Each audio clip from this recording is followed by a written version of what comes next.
Anong nararamdaman mo tonight? Naiyak po.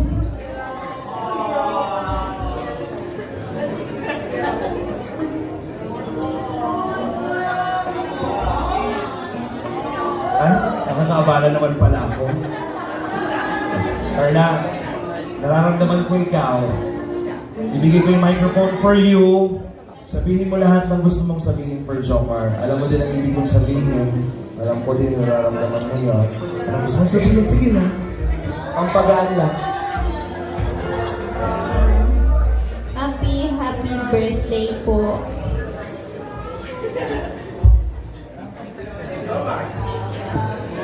Happy birthday to my supportive, hardworking partner. Ano, 32 ka na, si Kaso. 23. Thank you for everything po. Thank you sa patience, sa pagiging maunawain. And every time na wala akong sa mood, iniintindi mo pa din ako. Siyempre, salamat sa samahan natin. And then, even there's a lot of ups and downs, nalito pa rin tayo. Tayo pa rin po yung magkakampi.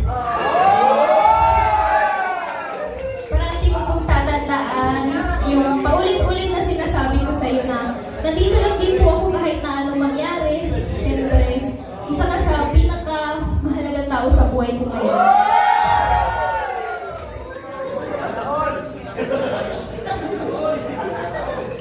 Yan, habang buhay ako magiging grateful and thankful kasi ikaw yung nakasama ko dito sa journey ko sa Kalingap. Siyempre kay God and Kuya Ram po kasi pinakilala ka nila sa akin sa hindi inaasahang pagkakataon.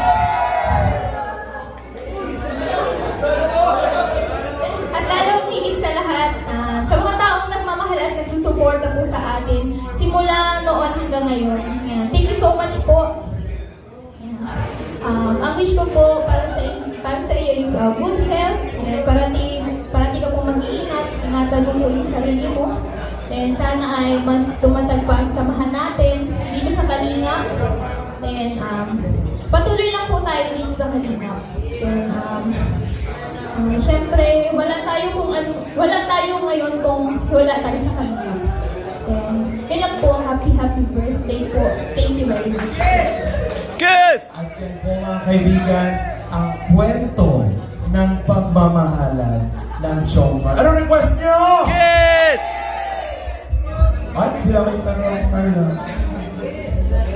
Hug ka lang, ha? Hug. At pag hindi mo ginawa, kung gagawa kay Jomar. Hug na hug ka lang. 5, 4, 3, Oy! Hindi pa yan kasal, walang ganon.